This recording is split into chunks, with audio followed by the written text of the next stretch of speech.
Right, we are back. Okay. So we're dealing with theorem two. Um, Still Euclidean geometry. What I'm gonna do is I'm first gonna show you how the theorem works, and then at the end of the video I'll do the proof. This theorem we can see it in three different ways, right? So you can see it the way that it is on the screen now.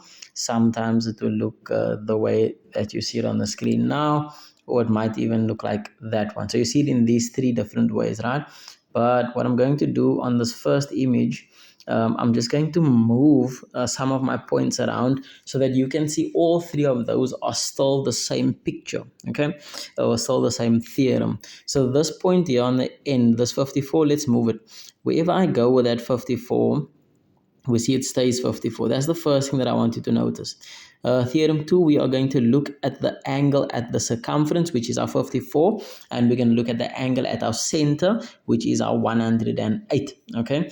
And if you look at 54 times 2, that gives you 108. So theorem 2, I'm giving you the conclusion already. Theorem 2 tells us the angle at the center is twice the angle at the circumference. The one in the middle, the one in the center, is double the one on the outside, okay? So it doesn't matter where this point is going to be, it's going to stay half of the one that's in the middle. Even if I go here, it is still half. So I can take this point anywhere on this side and it stays the same. It only changes if I go on this side of the chord.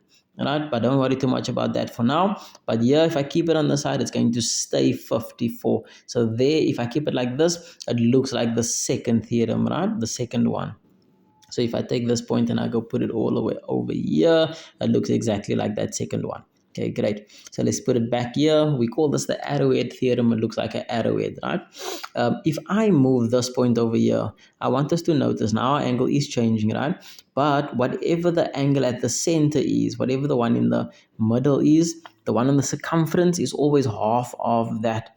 Right, so if that is going to, let's take it to 140, it's going to be 70 on the outside. Right, if I take it to 60, 67, that's going to be 33 on the outside, 33.5. So whatever the one in the middle is, the one on the outside is half of that. Right. Okay. We can even see that the one in the center is bigger than the one on the circumference. I think that's one of the common mistakes. So remember, the one in the center is bigger than the one on the circumference. Okay. So I can move this anyway, and that theorem still proves true. I'm gonna go put it over here quickly, right? So now what we did notice is on our picture we've got the obtuse angle. We don't have the reflex angle. So when we were on the side, they actually swapped it. That's just because the app is doing that, right? But I want to put this on that side as well, so we can see now this picture over there looks like this third image that I had over there, right? That third image. So even if it looks like that, it's still the second theorem. So if you see this, it's still theorem 2, right? If you see this one, still theorem 2. So I'm just going to move these back to how we had it in the beginning. So it was like that, still theorem 2. And what is theorem 2? Angle at center is double the angle at the circumference. Great, let's go prove this theorem quickly. All right, so now I'm going to draw on this. So we are going to have to do a construction, right? Construction means we're going to draw in something that's not there. I'm going to do it in orange. So the construction that we're going to draw is from this point through the center, and let's just take it about that far. Let's name our points. We normally call the center O, so this is still going to be O. Let's say this you are A, B, and C. Right. So what we should notice is that we have two triangles formed, triangle ABO as well as triangle ACO. Okay, let me just highlight that for us quickly. ABO, there's a triangle, and then similarly on the other side, ACO, there's our two triangles. Okay, so we're going to work in those two triangles. Maybe let me just leave that for us and put this one in a different color. Okay, we're going to work in these two triangles. Okay, again, we are inside a circle, so by definition from the center to the circumference is a radii, and we have a couple of radii here, right? From center to circumference, so that's a radii. Center to circumference, that's a radii. Center to circumference, that's a radii. All of those are radii, meaning they're all going to be the same thing. Okay. So the construction is that one that you do over there. I'm going to put this one, let's put this in a different color. This one, this one, this one, all of them are going to be equal because they are radii. Let's write some statements. Okay, I'm going to start in the orange triangle, which is ABO. So I'm going to say AO, and I'm going to say that is equal to BO. Our reason for this is radii. Okay, always reasons, radii. Okay, and then what I'm gonna say, because that is now, so we see this triangle here, because that triangle has two sides that are equal, it is an isosceles triangle. Great. So we know that this angle over here, let's call this A1. Okay, and then I'm gonna call that one A2. A1. And okay, if you are going to do this, you're going to have, and you're going to label A1, you must also on your image show where A1 is, right? So A1 is going to equal to angle B. I don't have to label angle B because there's only one angle B. But we're saying that A1 and B are the same thing. The reason for that, angles opposite equal sides. Right, great. That's the reason we write down when we have an isosceles triangle. So we're saying that A1 over here and B is the same thing. Why? Isosceles triangle. Great. The next statement that we are going to make, okay, so we had O, right? Let's call this one O1 and this one O2.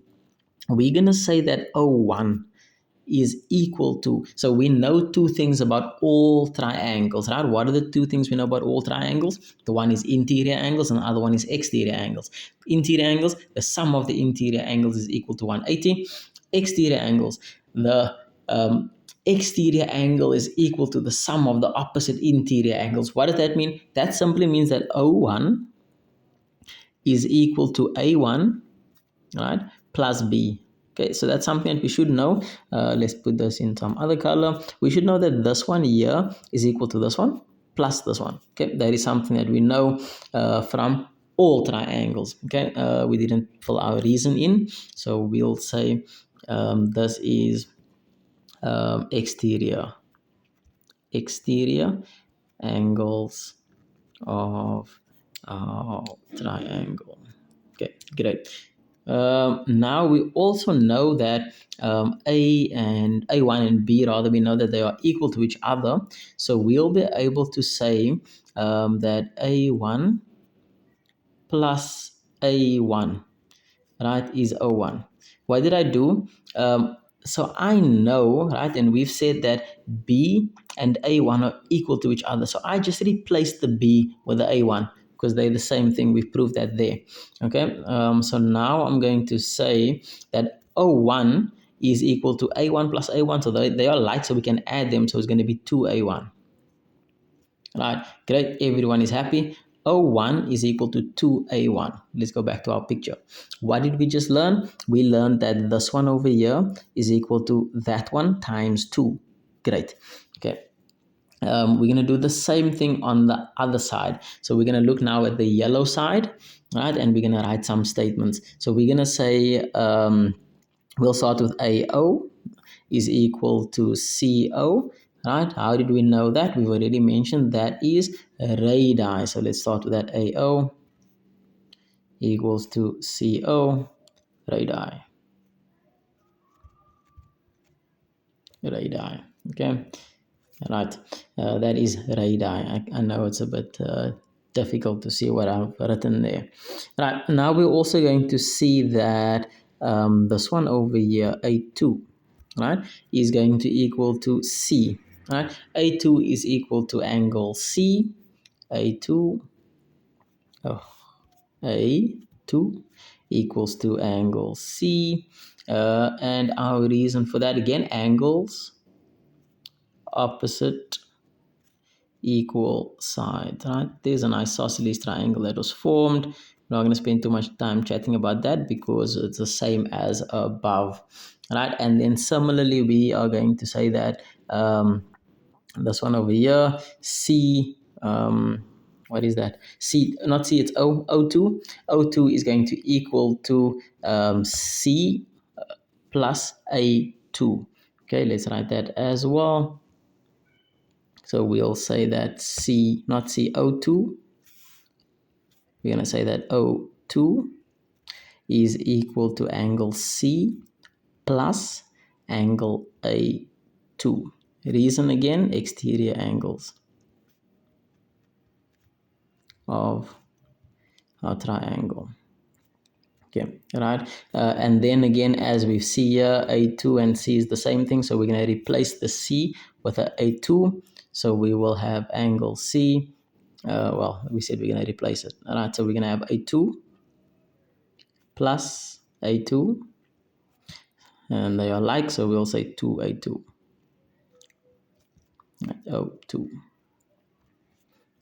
Great. Okay, so now we have these two statements. Let's put it in yellow. We have the statement over here, right, which is O2 is equal to 2A2. We have the statement over here, O1 is equal to 2A1. Okay, we're going to combine those in a second, but let's go back to our picture. Right, we've thrown a lot of things on here now. Let's see if we can just try and identify. Let's clear some of, oh, okay, let's put that back. Let's try identify some of this. Maybe I can highlight it in a green. Yeah, so A1 plus 2 makes up the entire A, all right? O1 plus 2 makes up the entire O, all right? A1 plus 2 makes up the entire A. O1 plus 2 makes up the entire O, all right? So what are we saying? We're saying that if I add O1 and O2, that's going to give me O, all right? Let's write that down. So I'm going to say O1 plus O2, right? Let's put it over equals O. Okay, right, I am just gonna put the O on the left hand side. O. All right, O1. What is O1? We've set it up here. So O1 is 2A1. Right. O2. What is O2? We've set it down here. So we're gonna say plus 2A2. All right, so here we can see there's a common factor of 2. So we're going to say O is equal to 2, open bracket, A1 plus A2. But as we mentioned, A1 plus A2 is the entire A. So what we found out is that O is equal to 2 of angle A. All right, so let's just go back to all of this. What we are saying is this angle over here, because that's our angle O, right? That angle over there is double this angle over here, which is angle A, right? Our reason, okay, and I have alluded to it earlier. So the reason that we are going to write is angle at center equals 2 times angle at circumference, right? Let me say that again. Angle at center is 2 times angle at circumference, right? Spend a couple of minutes looking at that proof. This is one that you will need to know off by heart. Great.